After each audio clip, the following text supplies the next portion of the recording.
Thanks for watching this presentation. My name is Cushla Holdaway and I'm a registered NZ dietitian and accredited sports dietitian, and I'm going to cover all about your training nutrition to set you up for an awesome race day ahead of Whaka. If you get your training nutrition sorted, race day should be a breeze. So we'll cover all of that in hopefully about 30 minutes or less, and I am more than happy to answer questions, whatever they may be, after you've watched the presentation, and we can even collate all of them in a bit of a blog for everyone to read after as well. If you have a question, someone else is probably thinking the same thing, and no question is ever silly. What we're going to cover is why we fuel as a bit of a starting point. So fueling is so important ahead of training sessions, even if it's just an easy 45 to 60 minute session. You only have so many sessions before your main race. It could be your main event of the year, or maybe it's a smaller build-up one. Regardless, you want to perform to your potential and at your best.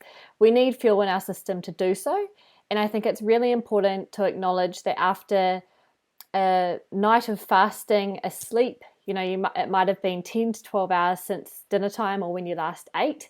If you're getting up fasted and expecting your body to perform well first thing in the morning, maybe not such a great idea. So I often really encourage anyone I work with to think about when and how, or if they're training fasted. Generally, having a small amount of carb even before a 45-minute session in the morning will benefit you a lot more than having nothing at all. If the session is going to be over 90 minutes, then ideally you should be practicing what you plan on doing on race day, but we can get to that soon. You also want to ensure that whatever you're fueling with isn't going to lead to an upset stomach. No one wants to deal with that. There may be body composition goals, maybe not. That's very individual, of course. And we also want to fuel to avoid any unwanted hunger pangs. And actually, we want to keep our focus and mentally be really focused on whatever the task is at hand, particularly with something like mountain biking. If you've got some niggly downhill, you want to be focusing pretty hard. You don't want a loss of concentration.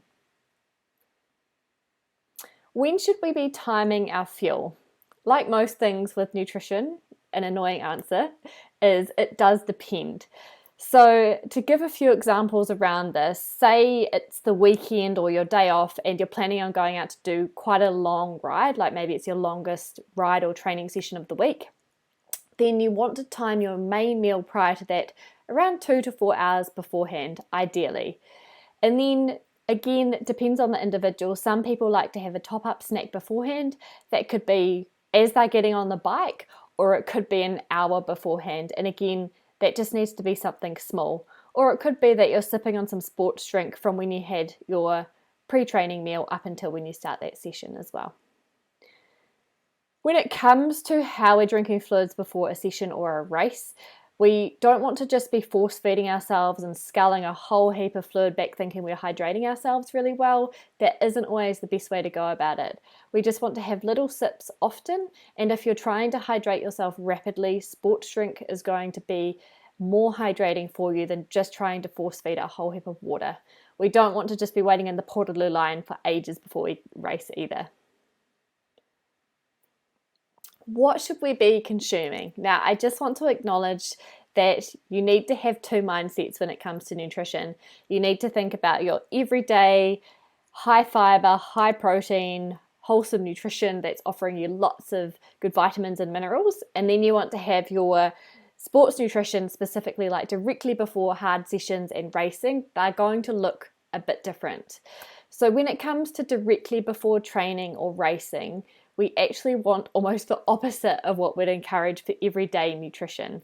So the meal should be low in fiber, low in fat, not too high in protein, so that needs to be moderated a little bit. And we really want to focus on carbohydrates and get as much in as we can, or that's optimal for us as an individual. And that generally means we need a little bit of refined carb in there as well. As a few examples, this could be 1 to 2 white bagels with peanut butter and jam. It could be crumpets with honey or maple syrup or golden syrup. It could be thick white toast with honey or jam. Jam and peanut butter together is one of my favorites.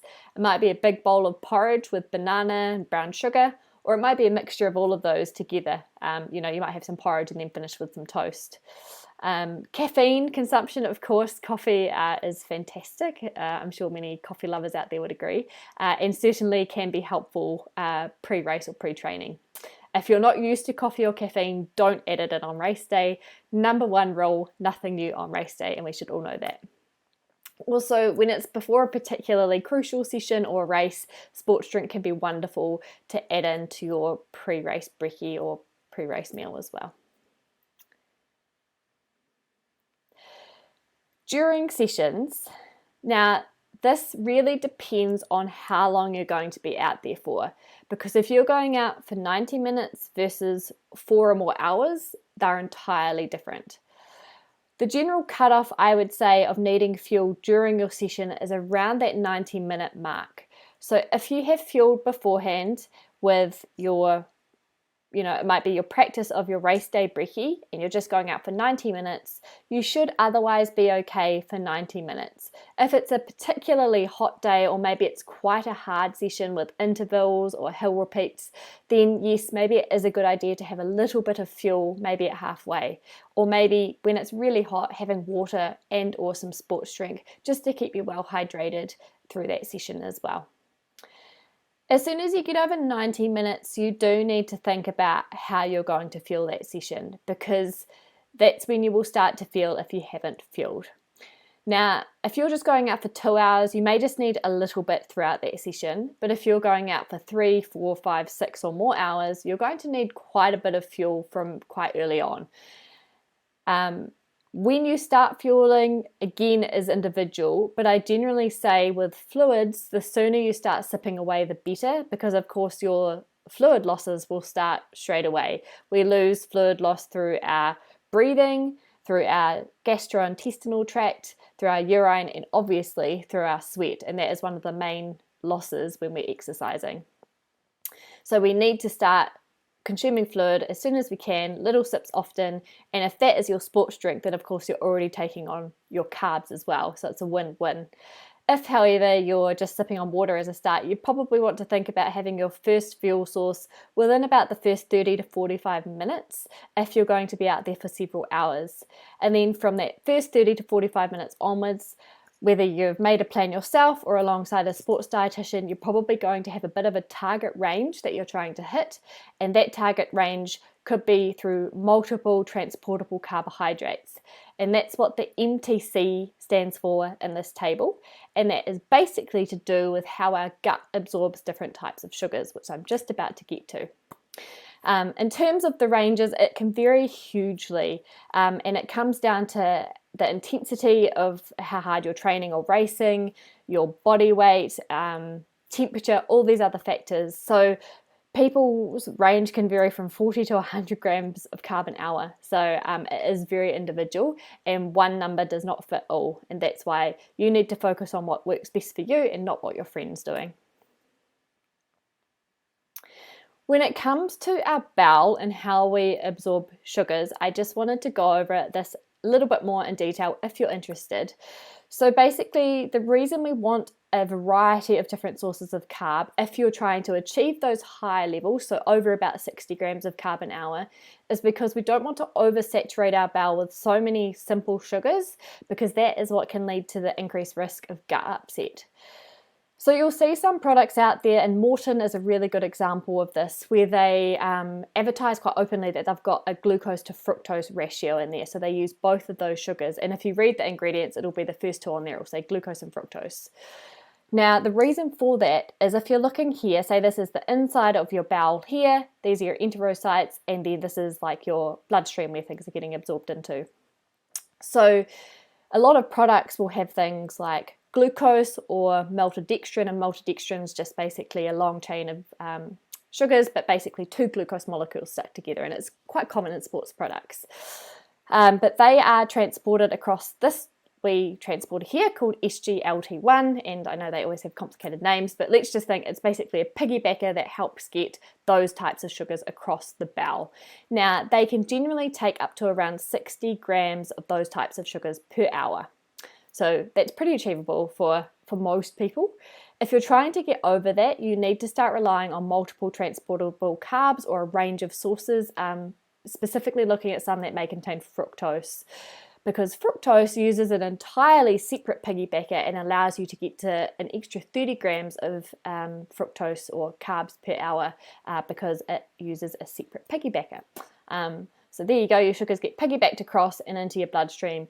Your blood gets pumped around and is delivered to the working muscles where that fuel can then be metabolized. So what should we be eating? This can vary massively. Ultimately, when it comes to sports fueling, carbs is going to be the best fuel to get in. It is the most usually easy in terms of logistics, and a lot of products out there are based around different types of carbohydrate. So you have your specific sports products, and that's things like your sports gels, sports drinks, all sorts of chews.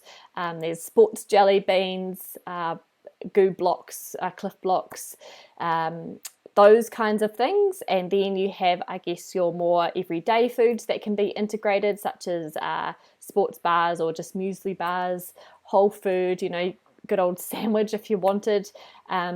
More salty foods such as your pretzels or potato crisps or salted potatoes.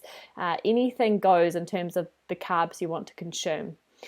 The most important message here is use what works for you. If you enjoy the food, you are going to consume it. And I think that's a really important message to get across. If you're trying to fuel with products you just don't like and you find them disgusting, when you're feeling exhausted or maybe have a little bit of a funny tummy on race day, which hopefully wouldn't happen, you're probably even less inclined to eat a product you don't like. But if you love your race nutrition and you even look forward to having it, you're so much more likely to then include that. And if nutrition is getting actually put into our body, then it's going to work. If we have nutrition on us but we're not consuming it, it's a complete waste of time. So you need to like your nutrition, and then you need to consume your nutrition regularly in terms of your hourly targets. But these are all sorts of ideas. Of course, this is not an exhaustive list, but it gives you an idea of just how wide a range of different foods you can have. With hydration is really, really important, and the only person who should be doing sweat rate tests with you is a sports dietitian, as we are trained in this space. If your coach or someone else is trying to do them with you, that's fine, but really it should be done under a sports dietitian, so always seek the advice of one of us. Now, the reason hydration is so important is it helps our blood volume, maintain our blood volume, I should say, and it also is important in our body's temperature regulation. So I like to think of it as a whole plumbing system in our body, and you'll sometimes notice if you maybe haven't been hydrating that well in a session and it's a bit longer, you'll see there's a bit of maybe your heart rate creeps up a little bit, and that sometimes can be a reflection that you're just due to the fluid loss that's happening in your body, your heart is having to work a little bit harder to get that same amount of blood around your body as there's just less blood volume. Now, our sweat production increases obviously with temperature, exercise intensity, and the humidity. It also depends on how much clothing we're wearing and multiple other factors, also genetic factors of just generally what our sweat rate tends to be as well. Now, it can vary massively between people, and also an individual can vary massively in different conditions as well. So I've seen some people who sweat maybe half a litre an hour, and I've seen others who can sweat up to nearly 2 litres an hour in really hot conditions, in more extreme cases. But I'd say most people would sit around about 700 ml to 1.2 litres an hour as a general rule of thumb. Now, the reason I would do sweat rate testing with a lot of people is actually to ensure that they're not going to overhydrate and come up with a bit of a more personalized target to fit them with their fluid needs. Of course, we don't want to get dehydrated because we all know that that has detrimental impacts on our performance. But we also don't want to gradually overhydrate either, because that is actually really dangerous as well. And it's a condition known as hyponatremia, and it is basically where your blood your blood sodium becomes so diluted it can, in extreme cases, actually be fatal. So we're trying to have that sweet spot where we're not getting dehydrated, but we're not overhydrating, so that our performance is optimal, our body temperature is regulated, and our blood volumes managed. When it comes to recovery, and I know after a race this can often be overlooked because you've done the race, doesn't matter as much, blah, blah, blah, but you should always recover after a race too, of course, but crucial in your everyday training, and also very important after you've done a massive effort on race day. So there's all sorts of different ways that recovery has been talked about, but I've come up with my own unique way, and it is the 5 R's of recovery. So very commonly people talk about the 3 R's of recovery, and they are the most critical to get in from a food perspective after, and that is refuel with your carbohydrates, repair with your protein, and rehydrate with your fluid. So they're the 3 most important things to tick off as soon as possible after a session or a race. But then the extra 2 I talk about is to revitalize with your vitamins and minerals, so including all those nutritious foods like your fruit and your veggies, of course, because they have all sorts of wonderful things in them that help us recover and are good for health. And then the 5th R is to relax and rest. So ensuring that we get really good quality sleep. Sleep is your weapon when it comes to being a good athlete, and I think a lot of people overlook how powerful it can be.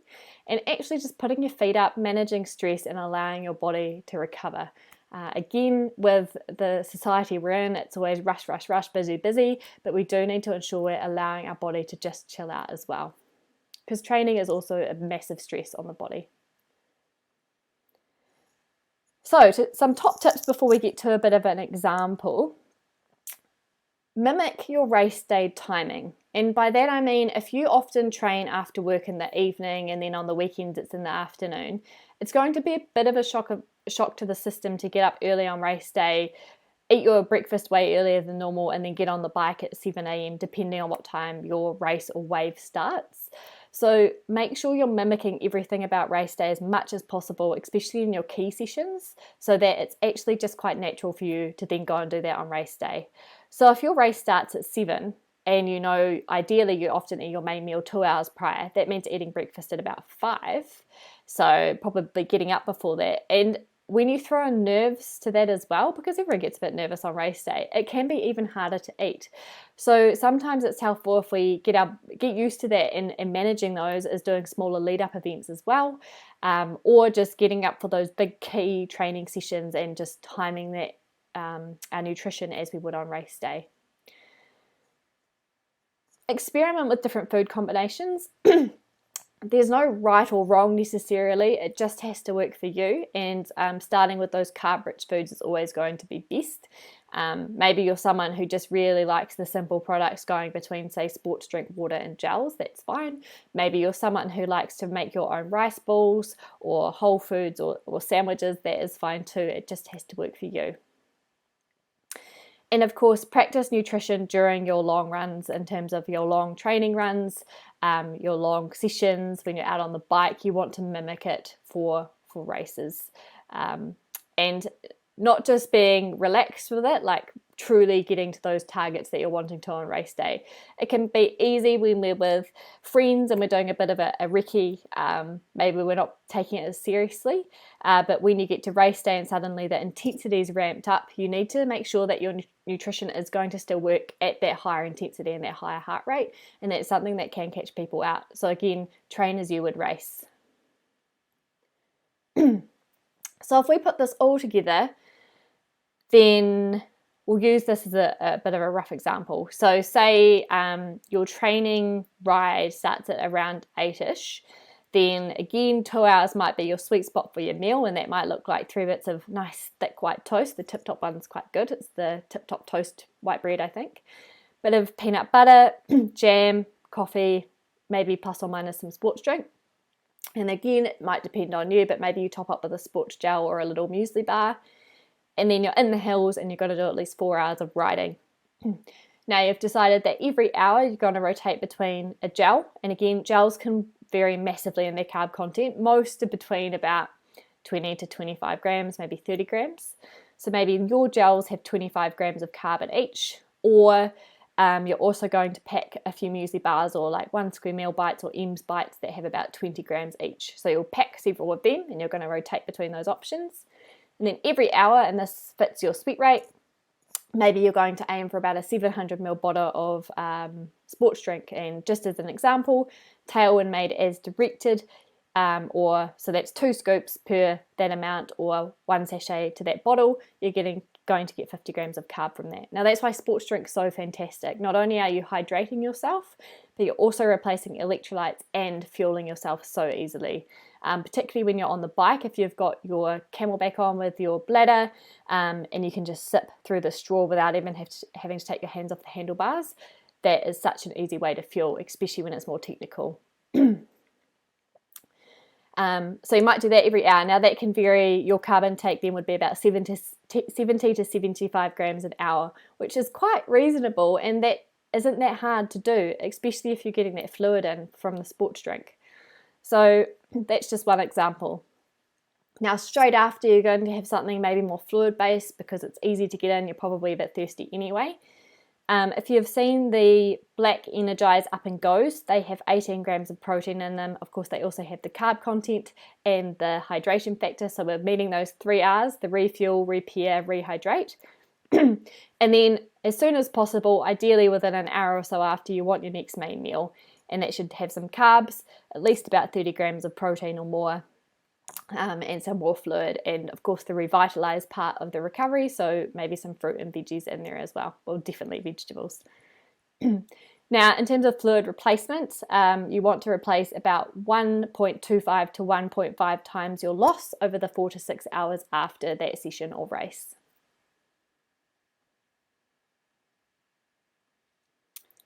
And just a quick note on sports drink.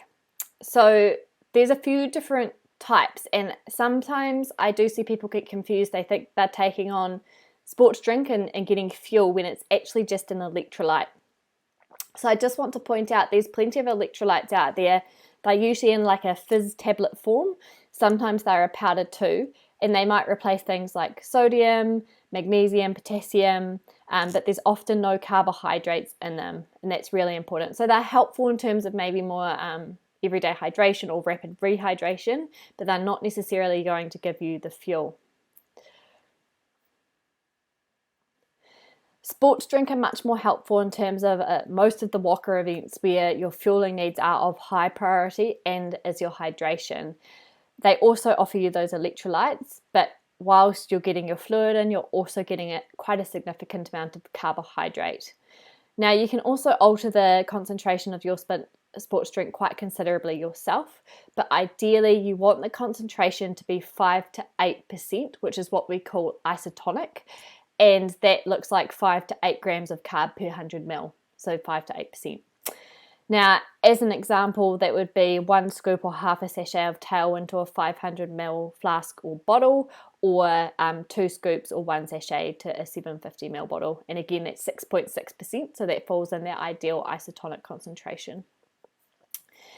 With Whaka, the Coda hydration that's supplied is an example of an electrolyte, but not a sports drink. So it's a sugar-free electrolyte.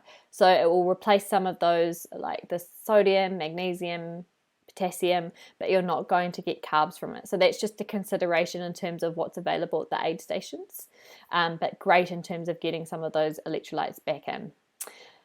From my understanding, the Cliff Bar aid stations at Whaka have Cliff Bars, of course, which are fantastic. The standard size Cliff Bars here, they have about 45 grams of carbs, so they're pretty hefty and definitely helpful in terms of getting more of a whole food source in and feeling like sometimes you just need something that's a bit more solid in your stomach as well. They also have Red Bull and Coke. Of course, these have the factor of quite high concentration of carb and the caffeine factor too. So definitely trial them in your training before grabbing them on race day.